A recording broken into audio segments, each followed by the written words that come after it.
3월 마지막 주중 예배입니다. 벌써 3월이 다 갔어요. 시간이 좀 빠르다고 느끼지 않습니까? 개학한 지가 엊그제가 됐고 우리 막 대학교에 올라간 신입생들은 이제 대학생이 되었다 뭐 이렇게 생각한 지가 엊그제 같은데 벌써 한 달이 지나갔습니다. 좀 있으면 중간고사 볼 거야 아마. 시간은 금방금방. 자, 오늘은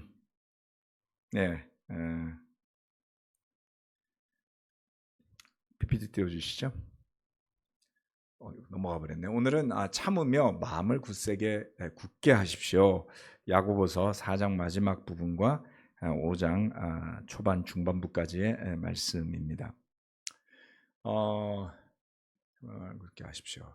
오늘 이제 제가 안식월을 가기 전에 마지막 주중 예배이고요. 다음 주부터 이제 우리 잠실교회 설교팀 형제들이 돌아가면서 설교를 진행할 겁니다. 구약의 인물들이라는 주제를 가지고 7월 달까지 7명의 형제들이 각각 2번씩 설교 진행을 할 터인데요. 많이 기대해 주시기 바랍니다. 첫 주자가 우리 조승훈 형제일 거래요 아마. 승훈 형제 그쵸? 다음 주? 이사연가요? 네, 아무튼 다음 주 우리 유튜브 스타 조회수 짱. 아멘. 네, 좋습니다. 너무너무 저도 봅니다. 예. 저 지난주 11일 거 봤더니 이 로마서를 또 야고보서와 연결해서 이렇게 진행하는 거 보고 참 감명 깊게 잘 들었습니다. 계속 저도 조회수를 하나씩 늘리고 있습니다. 아니 뭐 조회수 늘리려고 그런 건 아니고요. 네, 저도 들으려고요. 우리 형제들이 설교하는 게 얼마나 감사한 건데요. 자, 참으며 마음을 굳게 하십시오. 그래서 정말 감사하게 생각합니다. 저는 3개월이라는 시간 뭐 길면 길고 짧으면 짧지만 제가 목회를 30년 했거든요. 지금 95년 3월 1일부로 제가 민간인이 되어서 우리 교회 소속으로 전임의 역할을 시작을 했습니다. 3월 18일 날 동경으로 건너갔고 이렇게 지금까지 한 30여 년을 쉬지 않고 왔는데요. 교회가 어수선했던 와중에 또 이렇게 평화로운 때를 하나님이 주시고 또 잠실교회 우리 바이블톡 인도자 그룹 또 맥그룹 또 여러 형제자매들의 이야기와 조언 그리고 특별히 장로로서 오랜 기간 수고하셨던 우리 박재호 목사님이 또 많은 도움을 주셨어요. 그래서 정말 전폭적인 지지와 그 지원을 받으면서 3개월을 마음 편히 감사하게 영적으로 쉴 수 있는 그런 기간을 주셔서 너무너무 감사하게 생각합니다. 큰 도움이 되리라고 저는 믿습니다. 정말 회복해야 될 부분도 있을 것 같고요. 또 그 시간에 제가 더 공부하고 싶은 것도 있고 또 그 시간에 다녀오고 싶은 것도 있습니다. 성지순례 일부 제가 계획해서 전초 준비 삼아 좀 다녀올 생각입니다. 터키하고 그리스 쪽으로 해서 우리 형제 자매들을 위한 맞춤식의 성지순례를 한번 꾸며볼 생각입니다. 아무튼 그러면서 또 제 평생 해보지 못했던 일들이 좀 있을 것 같아요. 고등학교 졸업하고 육사 가고 육사 졸업하고 군인하고 군대 끝나고 30년간 목회했거든요. 그래서 저는 단 하루도 일을 쉰 적이 없습니다. 구직도 해본 적도 없고요. 그래서 어떻게 보면 참 의미 있는 시간, 그동안에 해볼 수 없었던 일들을 또 해볼 수 있는 시간이라 믿습니다. 그래서 여러분 기도해 주시기 바라고요. 저도 여러분을 위해서 기도하겠습니다. 그리고 먼 발치에서 설교를 듣도록 하겠습니다. 자, 그 이야기 하니까 갑자기 내려가고 싶네요.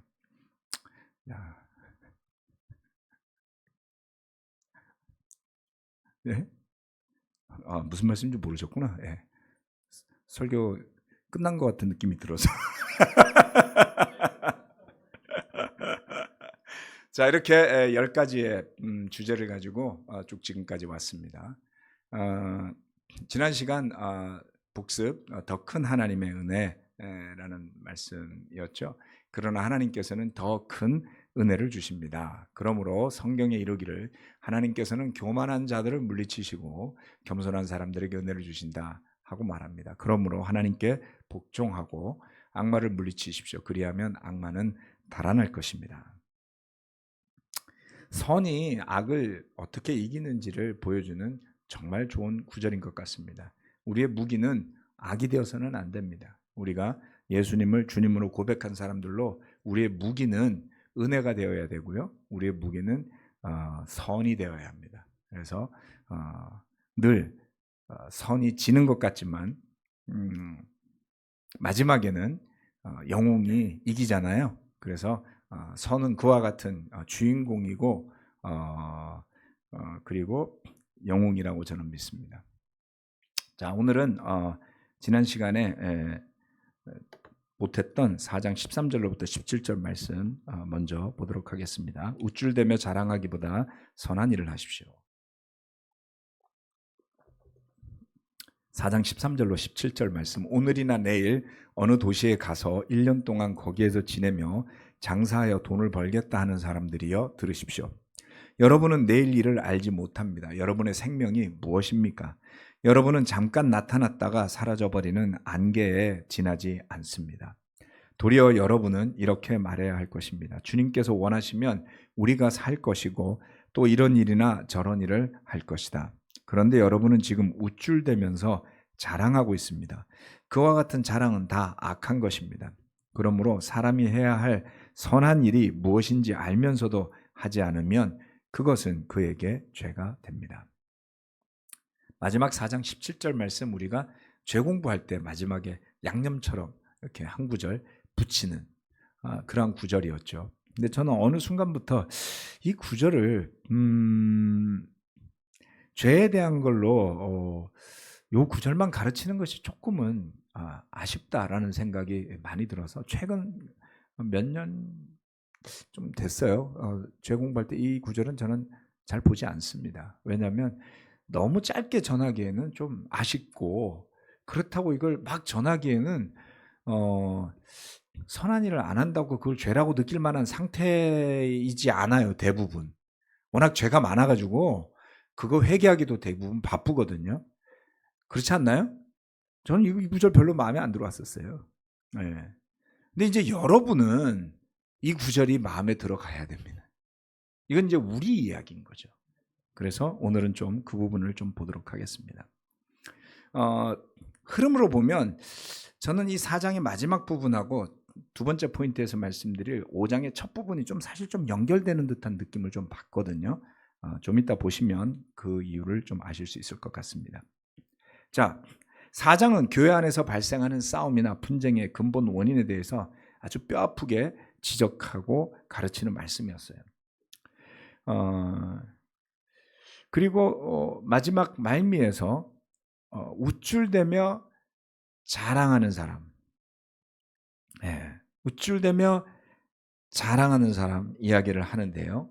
잘 들어보면 이거 우리 이야기, 제 이야기인 것 같아 마음이 좀 뜨끔합니다. 우리가 열심히 살잖아요. 제가 아는 우리 교회 형제 자매들은 정말 성실해요. 학교도 가고요, 예배도 옵니다. 학생들이. 그렇죠? 그러니까 매일 학교 가는 것만 해도 피곤해 죽겠는데 주일날 예배도 와요. 완전하잖아요. 그리고 막 주중 예배까지 와요. 와, 이건 100점에다가 플러스 알파까지 줘야 되거든요. 여러분은 정말 성실한 부분에서 둘째가라면 서러워할 만큼 성실하게 스스로 영적으로 단련되어지고 훈련된 사람들입니다. 그래서 여러분 먹고 사는 거 걱정 안 하셔도 돼요.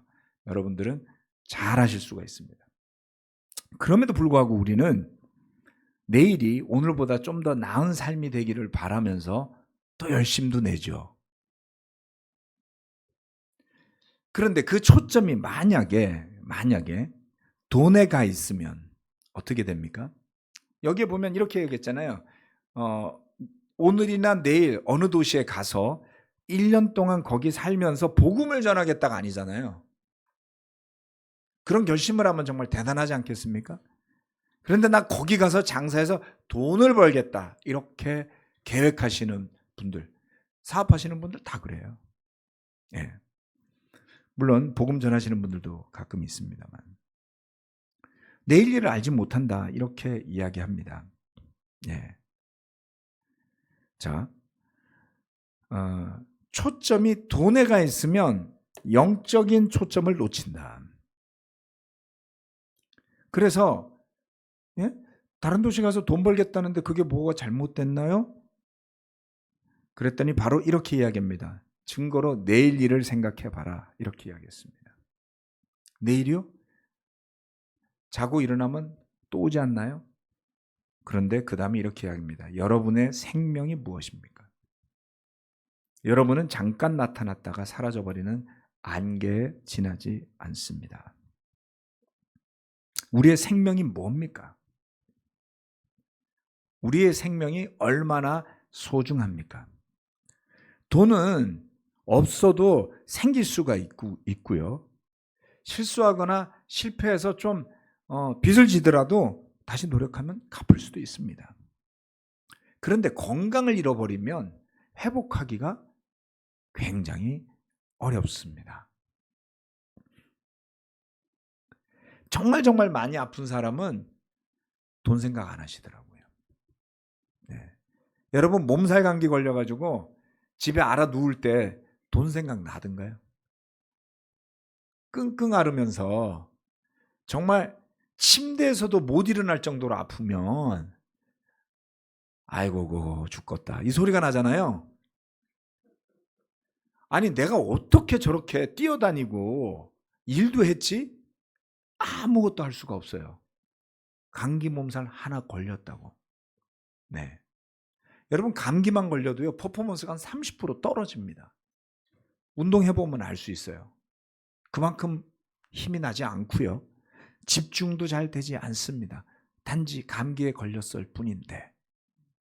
그런데 건강을 잃어버렸다면 되찾기 아주 어렵습니다. 그래서 좀 나이가 들어가면서 사람들은 건강을 잃으면 모든 것을 잃는 것이다 라고 말하는 사람들도 있습니다. 50 중반 후반대로 가면서 저는 요즘 사람들 만나면 첫 번째 물어보는 게 요즘 건강 괜찮으세요? 라는 말입니다. 네. 다들 하나씩은 병을 달고 있거든요. 당뇨 있으신 분도 있고 혈압 있으신 분도 있고 뭐 다양합니다. 체중 관리는 잘 되고 있나요? 네. 요즘은 음식을 어떤 거를 챙겨서 드십니까? 무엇에 관심이 있습니까? 건강이 너무 중요해진 거예요. 50대 초반만 해도 별 문제 없는 것 같아요. 그런데 중반으로 넘어가면서 병을 얻는 분들이 많아지고 있습니다. 40대, 30대들이요. 미리미리 준비하십시오. 네. 되돌이키는 너무너무 어렵습니다. 그런데 야고보는 건강을 넘어선 생명을 언급했어요.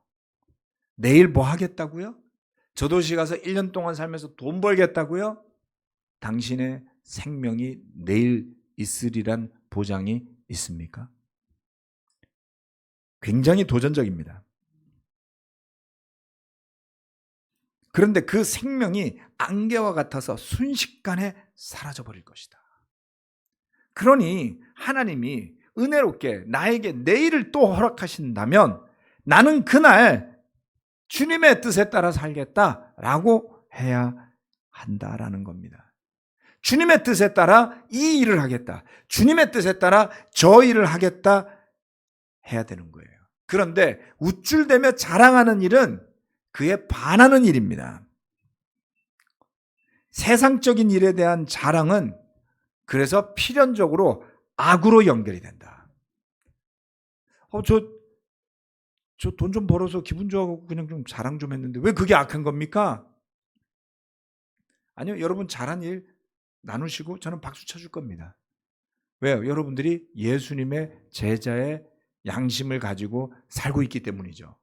돈 때문에 살지 않지 않습니까? 그런데 만약에 세상적인 것에 마음이 가 있어서 우쭐한다면 내일 생명이 어떻게 될 줄 모르는 처지에 처해 있다고 제가 뭐라고 할 거예요.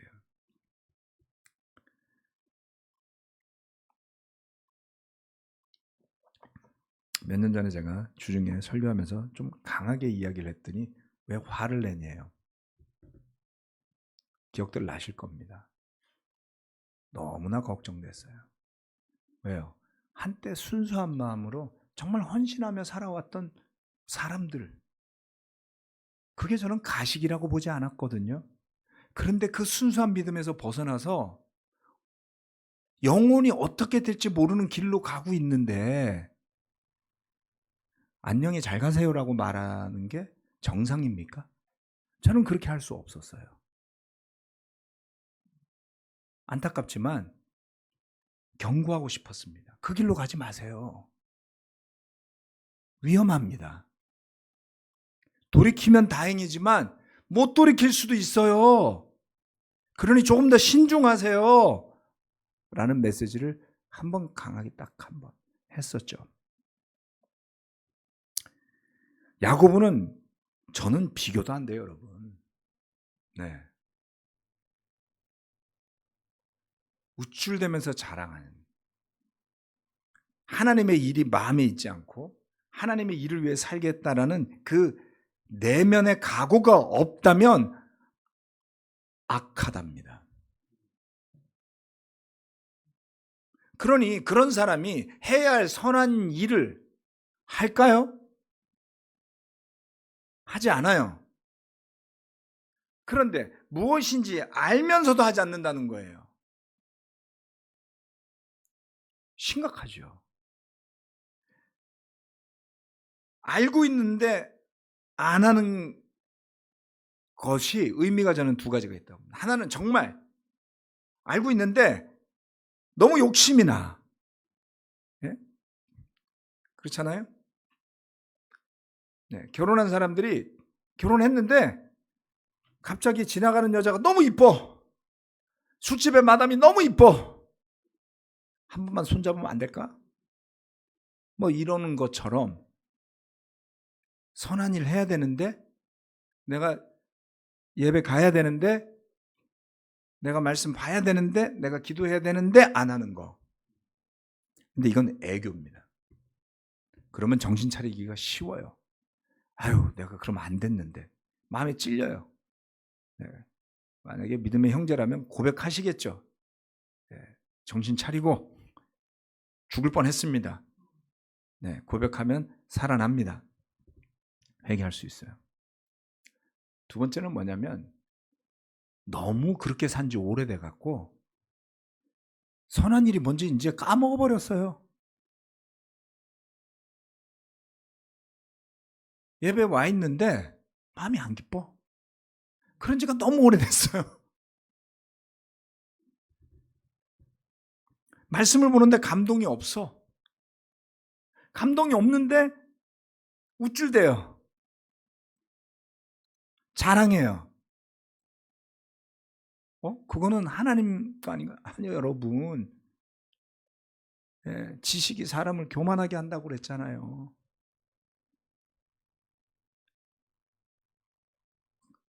교회 와서 앉아 있으면서 예배를 드리면서 세상적이 되어서 심지어는 뭐가 선한 일인지도 모르는 지경까지 들어가 있는, 심각할 수 있다. 예. 하나님의 뜻에 마음이 없이 된 지 너무 오래돼서 그렇게 될 수 있다는 겁니다. 해야 할 선한 일, 무엇보다 예수님을 주님으로 믿고 섬기는 사람이 해야 할 선한 일, 복잡하지 않습니다. 그냥 알 수 있어요. 하나님의 뜻에 맞게 사는 일, 거기에 부합한 생각을 하는 일, 거기에 부합한 말을 하는 일, 거기에 부합하는 행동을 하는 것이요. 말씀에 보면 끊임없이 반복되기 때문에 그 말씀을 보면 그렇게 살 수밖에 없어요. 내가 뭐 선해서가 아니고요. 네. 그렇죠? 그래서 영적으로 깨어 있어야 됩니다.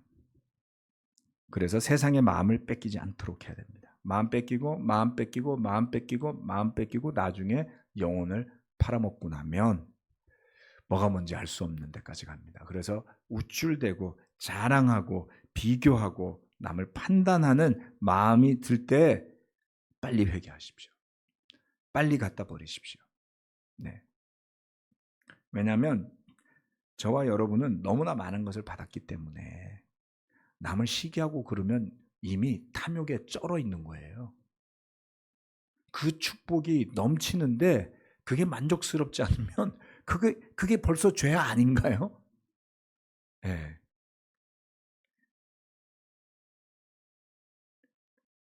감사가 넘치면 네, 좋습니다. 두 번째, 부에 대한 경고입니다.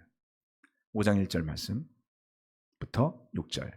부자들은 들으십시오. 여러분에게 닥쳐올 비참한 일들을 생각하고 울며 부르짖으십시오. 여러분의 재물은 썩고 여러분의 옷들은 좀 먹었습니다. 여러분의 금과 은은 녹이 슬었으니 그 녹은 장차 여러분을 고발할 증거가 될 것이요 불과 같이 여러분의 살을 먹을 것입니다. 여러분은 세상 마지막 날에도 재물을 쌓았습니다. 보십시오. 여러분의 밭에서 곡식을 벤 일꾼들에게 주지 않고 가로챈 품삯이 소리를 지르고 있습니다. 그래서 그 일꾼들의 아우성 소리가 전능하신 주님의 귀에 들어갔습니다. 여러분이 이 땅 위에서 사치와 쾌락을 누렸으며 살육의 날에 마음을 살찌게 하였습니다. 여러분은 의인을 정죄하고 죽였지만 그는 여러분에게 대항하지 않았습니다. 도대체 야고보는 누구한테 이 글 쓴 걸까요? 1장에서 그랬잖아요. 각지에 흩어져 있는 이스라엘의 지파의 형제자매들에게 쓴다 그랬거든요. 근데 여러분은 이렇게 이야기했잖아요. 부자들은 들으십시오. 교회 안에 부자들이 있었나 봐요. 이 부자들은 남이 아니고요. 교회 안에 부유하게 된 사람들 이야기였습니다. 야, 그때 당시 교회 핍박만 받고 살았던 거 가난한 교회 아니었어? 그런데 여러분, 핍박은요 종종 과장됩니다.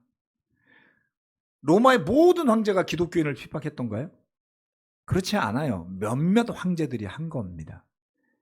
그래서 때로는 핍박의 강도가 강해졌다가 그리고 나면 또 평화로운 시기가 와요. 그럼 꽤 오래 평화하게 살아요. 그러다 또 이상한 황제가 하나 나타나면 핍박이 시작이 돼요. 물론 이것도 어려운 일이지만 가만 보면 교회가 평화로운 시기에 재물이 쌓였던 때가 있었다라는 것을 알 수가 있습니다. 그러면 잘 먹고 잘 살았네. 근데 왜 세상살이가 힘들다고 야고보는 이야기한 거야? 영적으로 어렵다는 이야기가 될 수도 있습니다. 세상의 고난과 핍박, 먹고 살기 힘든 그것만이 어려운 것일까요? 그 이면에 풍요 속에서도 곤란하지 않습니까? 우리 대한민국이 만불이었던 1인당 GDP가 만불이었던 시절이 더 활기차고 의욕 넘쳤던 시절 아니었을까요? 뭔가 하면 사람들이 바글바글 하고요. 34,000불 뭐 이렇게 해서 이제 4만 불을 넘어가겠다고 열심히 노력하는데 사람들은 불만이 너무 많아요. 먹고 살기 힘들어서 결혼도 안 하고요. 젊은 사람들이 애도 안 낳는다잖아요. 나라는 부유해져 가는데 저절로 망하는 나라가 되고 있잖아요. 그러니까 부유하다는 것 고쳐봐야 합니다.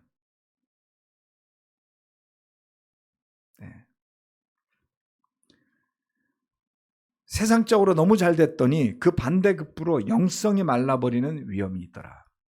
금과 은이 어떻게 녹이 슬어요? 녹슨 금 봤습니까? 금에는 녹이 안 씁니다, 여러분. 금반지 닦아본 적이 없어요. 물론 장롱 속에 들어가 있지만. 은반지는 어때요? 우리 자매들 은반지 갖고 있나요? 은은 조금 이렇게 까만 때가 끼지 않나요? 근데 그거 녹이라고 표현하나요, 혹시? 쇠 녹이 슬면요, 쇠가 줄어들어요. 갉아먹는다고요. 금과 은은 그렇지가 않은데 녹슨답니다. 그래서 그 녹이 부자들을 고발할 증거가 될 것이다. 그리고 그 녹이 불과 같이 타락한 부자들의 살을 먹을 것이다. 무서운 말을 했습니다.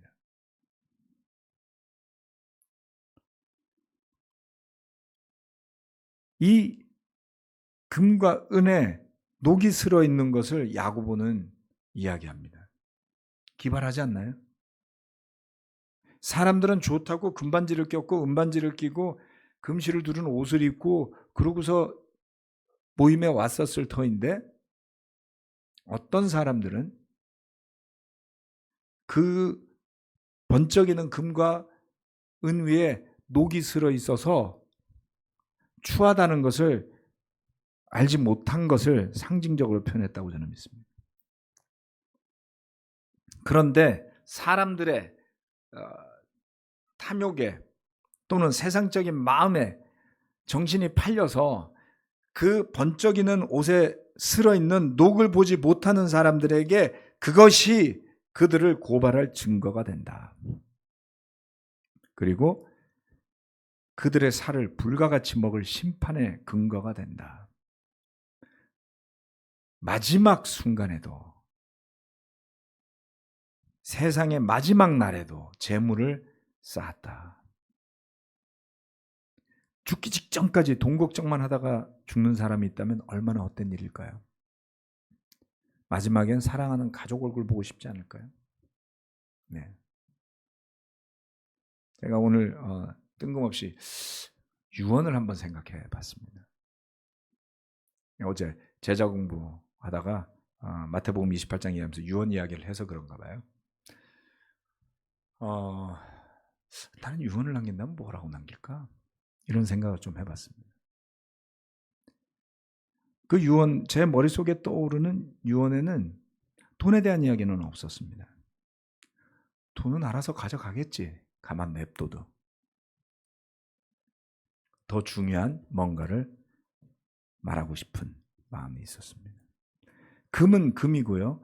은은 은이고요. 생명은 생명입니다. 생명보다 소중한 것은 이 세상 어디에도 없습니다. 저와 여러분은 하나님의 형상을 따라 빚어진 그러한 존재들이에요. 그런 우리가 하나님의 영광의 상징이 되지 못하고 하나님께서 우리로 하여금 다스리라고 준 그 대상물들, 그것이 금이고 그것이 은이고 그것이 자원이고 이 세상에 있는 것들입니다. 그런데 다스림의 대상이 되어야 할 것들의 하수인으로 전락해버리고 하나님의 영광의 빛을 잃어버리고 눈과 코를 오로지 바닥만 쳐다보고 살고 있다면 이보다 안타깝고 슬픈 일이 어디 있겠습니까? 사실인지는 모르겠지만 러시아에서 100수십 명을 학살하다시피 한 테러범들이 잡혀서 자백한 것이 700 몇십만 원, 50만 루블, 러시아 루블을 준다고 했다는 것이죠. 여러분 700만 원 주고 누가 여러분에게 700만 원 주고 가서 사람 죽이라면 하겠습니까? 그렇게 해요. 고문 때문인지 억지 고백인지 잘 모르겠지만 돈이 연루된 것이 틀림이 없습니다. 그 사람들도 신의 이름을 부르짖는 사람들이에요.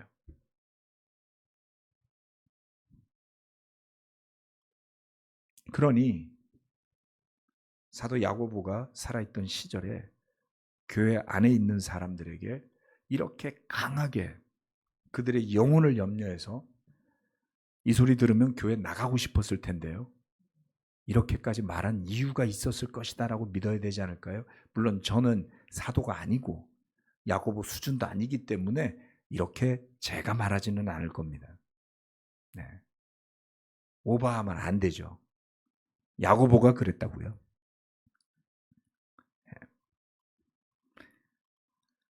부에 대한 경고를 우리는 정말 진심으로 받아들여야만 합니다. 정말 중요합니다. 마지막 오늘 세 번째, 주님께서 오실 때까지 참고 견디십시오. 5장 7절로부터 11절 말씀. 그러므로 형제자매 여러분, 주님께서 오실 때까지 참고 견디십시오. 보십시오. 농부는 이른 비와 늦은 비가 땅에 내리기까지 오래 참으며 땅의 귀한 소출을 기다립니다. 여러분도 참으십시오. 마음을 굳게 하십시오. 주님께서 오실 때가 가깝습니다. 형제자매 여러분, 심판을 받지 않으려거든 서로 원망하지 마십시오. 보십시오. 심판하실 분께서 이미 문 앞에 서 계십니다.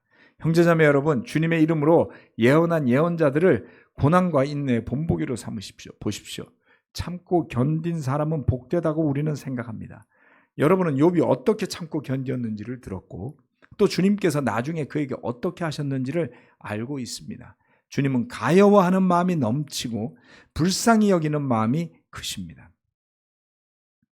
오래 참음에 대해서, 우리가 참아야 할 것에 대해서 농부의 예를 들었습니다. 이른 비와 늦은 비를 오래 참는다고요. 기다린다고요. 씨를 뿌리고 잡초를 빼주고 비료를 주고 하루 만에 열매가 맺히나요? 모르긴 몰라도 토마토 하루 만에 열리진 않죠. 네. 우리는 벼농사 1년에 한 번밖에 못 하지 않나요? 1년 내내 준비해서 5월 달에 모를 심고 그리고 나면 9월쯤 돼서 추석에 즈음해서 추수를 하는데 시간이 5월, 6월, 7월, 8월, 9월 5개월 이상이 꼬박 걸립니다. 그래서 농부는 기다려요. 때가 되기를. 왜요? 내가 심어놓고 조바심을 낸다고 농작물이 주인 눈치 보고 빨리 열매 맺어주고 이러진 않는다는 거죠. 아유, 우리 주인님이 씨 뿌려놓고 그냥 눈 빠지겠어. 오늘은 그냥 확 익어버리자고. 이러지 않는다는 겁니다. 그죠? 그들은 하나님이 정한 때와 조건에 맞춰 결실을 맺을 뿐이다. 그래서 농부들은 하늘을 두려워하죠. 내가 아무리 수고한들, 아무리 능력이 있은들 농사만큼은 하늘에 달려있기 때문입니다. 사과가 금사과가 됐다 그러죠. 기후변화 때문에 사과 경작지가 줄어들었기 때문입니다. 작년 여름 너무나 뜨거워서 사과 농사를 망치기도 했답니다. 큰일 났어요. 저는 사과를 좋아하고 거의 하루에 하나씩은 꼬박꼬박 먹거든요. 너무 비싸졌어요. 점점 퀄리티가 낮은 사과로 내려가고 있습니다. 어떻게 하면 좋겠습니까? 네. 하늘을 이길 수 있는 농부는 없습니다. 참고 견딘 사람들. 저는 이 말씀을 보면서 여러분들이 생각이 났습니다. 여러분들의 이야기가 아닐까요? 꽤 오랜 시간 참고 기다리며 하나님의 선한 뜻이 이루어지기를 기다리신 분들. 네.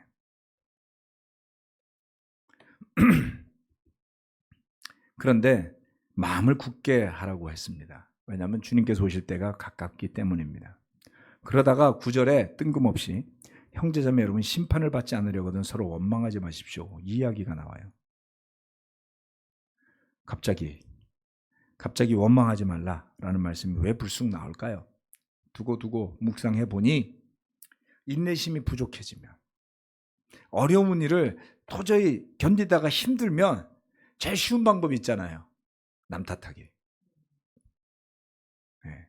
너 때문이야. 쟤 때문이야. 네. 여당 때문이야. 야당 때문이야. 대통령 때문이야. 뭐 이렇게. 네.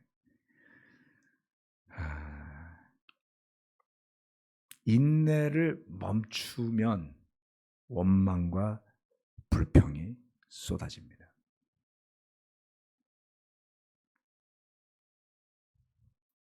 주어진 여건과 상황이 아무리 어렵다 할지라도 인내할 줄 아는 훈련된 마음과 영성을 가지고 있다면 원망하거나 남 탓하는 유혹에 빠지지 않을 겁니다.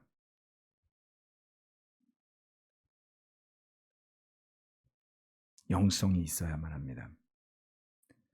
그래서 야고보는 끝으로 참고 견디는 부분에서 성장하기 위한 제안을 하죠. 형제자매 여러분, 주님의 이름으로 예언한 예언자들을 고난과 인내의 본보기로 삼으십시오. 이렇게 이야기를 했습니다. 참고 견딘 사람은 복되다고 우리는 생각합니다. 우리 모두 좀 젊고 급하고 좀 빠르지 않았습니까? 제가 얼마나 설교를 빨리 했는지, 제가 동경에 와서 한국에 와서 설교를 했더니 우리 미숙 형수님이 저한테, 인호 씨 혹시 그 다른 교회 목사님들 설교 많이 들으세요? 이러시더라고요. 그래서 왜요? 아니 꼭 무슨 순복음교회 목사님 설교하시는 것처럼 말을 그렇게 빠르게 하세요? 순복음교회 목사님 설교 들은 적은 없는데 가만 생각하니까 제가 원래 말이 빨라요. 그래서 그게 벌써 20 몇 년 전 일이거든요. 그 뒤로부터 제가 말 느리게 하려고. 그래서 요즘 설교를 좀 천천히 하거든요. 네.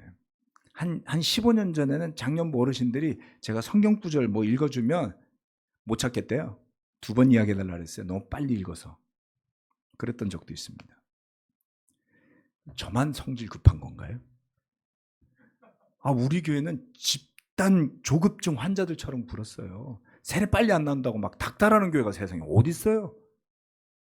그렇죠? 그 사람 믿음이 준비돼야지 세례 주는 거지 뭐. 제가 그냥 이리 와 빨리 들어와 그냥 확 물속에다 집어넣게 이렇게 하는 거 아니잖아요. 그 이상한 거잖아요. 그러면 그럼 진짜 이단 소리 들어야 돼요. 우리가 정말 다 급하게 살았다. 기준이 뭐가 돼야 되겠습니까? 그렇죠? 물론 우리 킴맥킨 형제가 한때 모든 목회자들한테 적어도 1년에 한 명은 전도해서 세례받고 제자 되게 해야지만 자격이 있다 뭐 이렇게 주장하셨던 때가 있어요. 그래서 우리가 빨리 성장한 겁니다. 그 전설 알죠?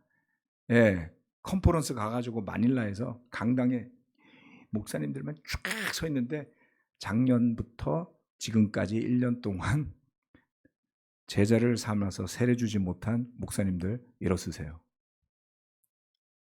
이런 거 했어요, 여러분. 킵이 괜히 킵인 줄 아세요, 여러분? 예. 그런 거 되게 싫어하던 사람들이 그거 따라하더라고요, 요새. 제가 참 웃긴다고 생각하는 경우들이 있습니다만. 조급했어요. 1년에 한 명은 세례 줘야지. 그래서 정말 그게 다 진심이었다면 얼마나 복된 소식이었겠습니까마는 우리는 인간인지라 그렇게 되지 못하더라. 그렇죠? 네. 캠퍼스 미니스트리를 좀 잘해보겠다고 얼마나 애를 썼습니까? 팀 미니스트리 잘해보겠다고 얼마나 애를 썼습니까? 주일학교 마음에 안 든다고 얼마나 불만이 많았는데 그 주일학교를 제대로 셋업하기 위해서 투자를 안 해, 투자를. 여러분 잘 모르시겠지만 우리 미국에서 만든 주일학교 교재를 번역하는 데만 몇 년이 걸렸습니다. 제가 그거를 몇 년 동안 여러 사람들 알바를 해서 번역을 했고요. 마지막에 그걸 편집해서 출판하는데 돈이 한 1,500만 원이 넘게 들었어요. 한 17년 전에요. 뭐 이제야 뭐 다 지난 일이니까 이야기를 해드릴게요. 박성호 형제가 돈 댔습니다. 주일학교 하던 분이요. 수없이 많은 사람들이 번역하고요. 번역한 거 가지고 편집하고요. 편집한 거 가지고 다시 교정 보고요. 돈 수천만 원을 들여서 출판해내서 만든 게 그 KKC라는 교재예요. 주일학교에 꽂혀있는. 누군가의 희생이 없이 그 하찮아 보이는 교재 하나 나오지 않는데 말만 한다고 주일학교 셋업이 되던가요? 우리 김민수 전도사님 팀 미니스트리 몇 년 하셨죠 지금? 생각도 안 나. 하도 오래되고. 네? 2016년부터 하셨어요? 네, 16년. 16, 17, 9년 됐어요. 9년 동안 불평 안 하고 팀 미니스트리 하는 사람 처음 봤어요. 여러분 그렇지 않아요? 왜 저는 다른 목사 밑에서 평생 전도사만 해야 됩니까? 뭐 이런 이야기. 어디선가 들어본 직한 이야기들이에요. 제가 늘 이야기하죠. 목사보다 나은 전도사도 있다. 누군가는 묵묵하게 조급하지 않고 때를 기다리고 인내할 줄 알아야 열매도 맺히는 겁니다. 많이 조급했어요, 우리는. 네. 그래서 전도사님 잔소리도 처음에 많이 들었습니다. 근데 시간이 지나면서 우리는 그 진심을 보기 때문에 이제는 뭐가 조금 부족해도 싫은 소리들을 안 하더라고요. 오히려 저한테 왜 목사님을 안 시켜줍니까? 정치적 이슈 때문에 못하고 있습니다. 때를 기다려 주십시오. 오래 견디는 것이요. 하나님의 뜻을 구하면 좀 더 견딜 수가 있습니다. 얼마를 우리가 더 이렇게 가야 합니까? 라고 싶을 때가 여러분의 삶에 저의 삶에 올 수도 있습니다. 그런데 여러분 지나갑니다. 그리고 지나가 보면 열매가 맺힙니다. 네. 우리 아들들 다 컸는데요. 정말 감사하게 생각합니다. 이제는 돈도 벌고요. 헌금도 곧잘하고요. 네. 훌륭합니다. 올해 작년에 우리 잠실교회 헌금 든데 요들이 큰 목을 했어요. 직장 다니는 요들 얼마나 많게요? 그렇지 않나요? 훌륭합니다. 그런데 이 훌륭한 자녀들을 키울 때 얼마나 힘들었는지 몰라요. 스트레스 빡빡 받고요. 과연 애들을 낳았어야 했단 말인가 뭐 이런 생각을 어쩌다가 한 적도 있고요. 잘 생각 안 나는데 지금 제가 하는 말 있잖아요. 셋을 낳았어야 되는데. 후회스럽다. 다시 되돌아갈 수도 없고. 네. 무슨 이야기죠? 인내하면서 기다렸더니 결실을 거둘 때가 오더라. 그때 보니까 너무 아름답더라는 거예요. 뭐 어렸을 때 기저귀 갈아주고 고생했던 건 생각 하나도 안 납니다. 네. 좋은 때가 와요. 그렇죠? 그래서 예언자 예를 드는데요. 욥을 예를 들었습니다. 그래서 우리가 믿음의 중심을 잃지 않으려고 그래서 영적인 마음으로 선한 일을 위해서 살고자 한다면 어떤 유혹이 느껴질 때 여러분의 모델이 될 만한 믿음의 선배들을 떠올리면 참 좋습니다. 감사하게도 저는 그렇게 떠올릴 만한 훌륭한 믿음의 선배들이 늘 주변에 있었어요. 우리 프랭크 장로님 덴버에 계시는데 저는 2001년도 귀국하고 나서도 종종 뵙고요. 그리고 2003년 이후 프랭크 장로님이 이제 목사님 그만두고 미국에 귀국하시고 나서도 컨퍼런스를 가면 종종 오셨어요. 가면 밥 한 번은 꼭 같이 먹었고 그리고 또 기회가 되면 모시고 설교 말씀도 초대한 적도 여러 번 있었습니다. 그래서 저는 그분의 지난 한 95년도부터 지금까지니까 한 30년을 저는 지켜봤거든요. 그런 삶의 어떤 일관성, 믿음의 일관성, 그리고 만날 때마다 보다 더 성숙해지고 만날 때마다 더 깊어지고 그런 선배가 있다는 거 축복 아닙니까? 네. 특히 최근에 뭐 작년, 재작년 여러 가지 과정 속에서 조언을 구할 때마다 정말 감탄스러웠어요. 네. 이런 분이 있구나. 뭐 브루스 목사님 많이 언급 안 해도 될 겁니다. 우리 박재호 목사님도 그런 분 중에 한 분이세요. 참고로요. 박재호 목사님 미국에서 들어오실 때 뭘 하는지 아세요? 나 같은 예비 목사가 하나 정도는 있어야 다른 목사들도 안식년도 가고 좀 그러면서 서로 쉬고 회복할 수 있지 않겠냐. 제가 첫 수혜자가 된 겁니다. 그리고 우리 잠실과 또 함께하는 교회 목회자들에게도 그 기회가 반드시 돌아가리라 저는 믿습니다. 그러면서 마지막 구절인데요. 이렇게 해야겠어요. 참고 견딘 사람에 대해서 뭐라 그랬냐면 주님께서 나중에 욥에게 어떻게 하셨는지를 알고 있다 그랬어요. 주님은 가여워하는 마음이 넘치시고 불쌍히 여기는 마음이 크다 이렇게 썼는데요. 이 가여워한다는 마음이 이거가 좀 독특하게 보이지 않나요? 가여워하다 이 번역을 한 거잖아요. 그래서 그 말씀을 좀 찾아봤습니다.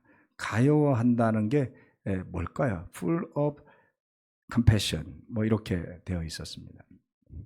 하나님은 불쌍히 여기는 마음이 크다 이런 뜻이죠. 그런데 이 단어가요 헬라어로 보면 제가 오늘 써놓지는 않았습니다. 써놓지는 않았는데 헬라어로 보면 의미가 굉장히 신기해요. 가요하다라고 번역한 그 단어는 뭐로 되어 있냐면 그릇이 많다는 뜻이에요. 예? Many bowls 이렇게 되어 있어요. 예. 그게 무슨 말일까요? 하나님은 그릇이 많대요. 예. 그릇이 많다. Full of compassion and mercy 이렇게 표현을 했는데 그 중에 특별히 가여워하는 마음이 크다라고 한 것에 그릇이 많다 그랬어요. 그러면 그릇이 많은 사람은 뭐예요? 줄 게 있는 거죠. 예, 여러분 뭐가 어려워 힘들어 그럼 그릇에 뭘 담아서 이렇게 힘들지 이렇게 그 아픔을 공감하고 뭐 이렇게 준다라는 느낌일까요? 아무튼 그 표현이 굉장히 흥미로웠습니다. 네. 우리 하나님이 그러신다고요. 그래서 정말 힘들고 어려울 때 우리가 이렇게 기도하면 도움이 됩니다. 주님 아시죠? 제가 힘든 거 그렇죠? 주님 아시죠? 제가 지금 막 죄짓고 싶은 유혹이 들었어요. 그런데 주님 아시죠? 제가 인내했습니다. 네. 하나님한테 그렇게 하셔도 돼요. 느헤미야도 그렇게 기도했거든요. 네, 형제 자매들한테 알지 이러지 말고요. 하나님한테. 네. 사람한테 그러면 사람들은 생색내요 나중에. 그래서 서로 힘들거든요. 근데 하나님 우리한테 생색내시지 않잖아요. 그래서 마음껏 하세요. 마음껏. 하나님 아시죠? 그릇이 많다면서요. 네. 그릇 몇 개만 오늘 저에게 좀 주십시오. 목도 마르고 배도 고프고 위로도 필요합니다. 이렇게 기도해 보시면 어떨까요? 하나님이 그러하시기 때문에 우리는 고난과 어려움이 있다 할지라도 불안해하고 전전긍긍하고 그러기보다는 풍성한 하나님의 동정, 불쌍히 여김과 은혜, 자비를 받으며 살 수가 있습니다. 그러면 우리는 아멘 하면서 하나님께 영광을 돌리면 되는 것이죠. 아쉽게도 제가 야고보서 말씀을 다 마무리를 못했습니다. 뒷부분은 지난번 인도자 수련회 갔을 때 기도와 관련된 부분 그리고 죄를 고백하는 부분에 대해서 제가 레슨을 좀 했었었는데요. 그 영상 좀 올려주면 좋겠는데 안 올리시는 것 같아. 아무튼 뭐 사정이 있으리라 생각하고 그래서 오늘 이걸로 설교를 마무리하겠습니다. 굉장히 좀 아쉬운 마음도 좀 있고요. 그래서 조언을 많이 구했습니다. 우리 맥그룹하고 그리고 특별히 박재호 목사님한테 안식월을 어떻게 보내면 좋을지에 대한 조언들도 많이 구했고요. 이번 주 일요일 날 인도자 미팅에서 조금 더 그 부분에 대해서 설명해 드리도록 하겠습니다. 참으로 감사한 마음이 큽니다. 기도하고 마치겠습니다.